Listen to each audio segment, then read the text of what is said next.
I just did a 5-day challenge last week, and on that challenge, we got over 300 negative accounts deleted. One guy got 107 accounts deleted in 2 days. 107 Correct. accounts? Off his credit. So 107. Negative Why items. would he have 107 accounts, period? Dave, How'd that happen? I've seen a credit profile, a report, 80 pages long. It's a lot of accounts. Of just mad stuff on your A account? lot of stuff. How do you get to that? So people apply for different stuff all the time. Some people are victims of identity theft. And when you're a co-signer on accounts, they just keep adding up. Student loans, if you move a lot, different addresses, employers, there's a lot of stuff on the consumer report that a lot of people don't know that's hurting them, and it keeps them locked in a way that they get denials from a lot of creditors. Simple things like there's 15 variations of your name.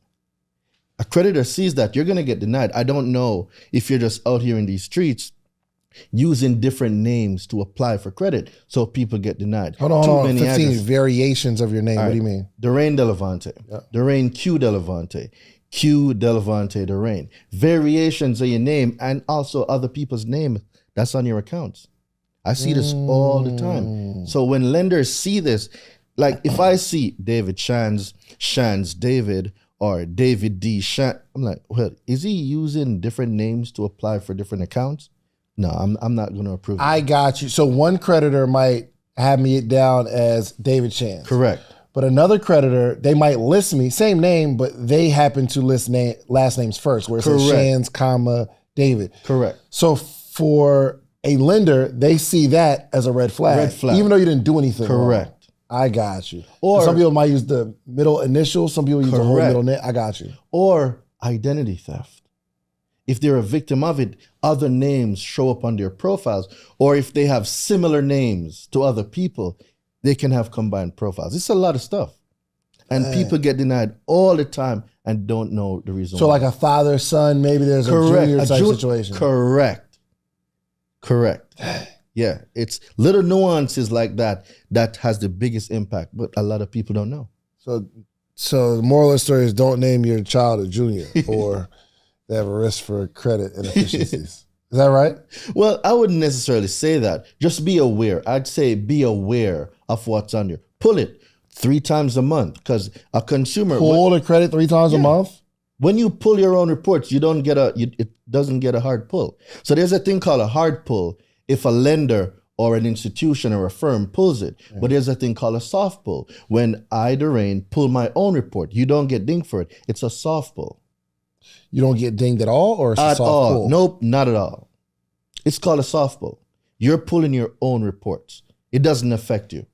It doesn't affect you at all? Nope. I thought it did. Nope, it don't. Are you sure? I am the credit hero. I am true. positive. Yeah, okay, it's not what I do. It's just what I heard. No, that's a lie. When lenders and institutions pull it, yes. But when you pull your own reports, no. Okay, so I was gonna apply for something one time, and they said, "Well, it's not a hard pull; it's a soft pull." Mm-hmm. It's still gonna show up. It's gonna show up, but it doesn't affect. Okay, so there's something we need to. But I'm saying it was another company. They said, "Oh, well, it's not a hard pull. It's a Yeah, soft so pull." I'm gonna break that down. Okay. So lenders can do soft pulls or they can do hard pulls. Okay. Soft pull is just to see what's going on the report. It doesn't affect you. But when they do a hard pull now, get in the whole profile itself, then know that inquiry gets on the report. Okay. But what we need to comprehend first is that there's a difference between the factors of FICO and your consumer report. They are not the same things, and we believe that they are. So we think that payment history, utilization, length of credit history, mixture of credit, and new credit affects the consumer report when it doesn't. The consumer report is independent of the factors of FICO. Your consumer report does not need a FICO. Your FICO score cannot exist without your consumer report. Okay, explain the difference. Okay, so you know what? Let me go to the law and let me read the definition, because that will clear up a lot of things. So for everybody that's listening right now, you're going to go to 15 USC 1681. 15 USC USC. 1681. What is that? The Fair Credit Reporting Act. Okay. It's the law that governs what gets reported or how it gets reported on the consumer report. Okay. So when you go there, you're going to go to 15 USC 1681A under definitions, rules of construct. So when you're there, you're going to scroll down to number 2, right? And we're going to go to the definition of what your consumer report is. Okay. So when we go there, Congress is going to say, in general, the term consumer report means any written, oral, or other communication of any information by a consumer reporting agency bearing on a consumer's credit worthiness, credit standing, credit capacity, character, general reputation, personal characteristics, or mode of living, which is used or expected to be used, collected in whole or in part for the purpose of serving as a factor in establishing a consumer's eligibility for A, credit or insurance to be used primarily for personal, family, or household purposes, B, employment purposes, or C, any other purpose authorized under 1681. Help me out, because you're speaking King James Version. I'm breaking down right now. I mean, at any point, like the King James Version. I just don't. At any point, did you hear in the definition FICO scores or Vantage scores? No. Okay. This is the definition of what your consumer report is. Okay. A FICO score and the factors of FICO, or a Vantage score and the factors of a Vantage score, does not affect your consumer report. Okay. They are separate things.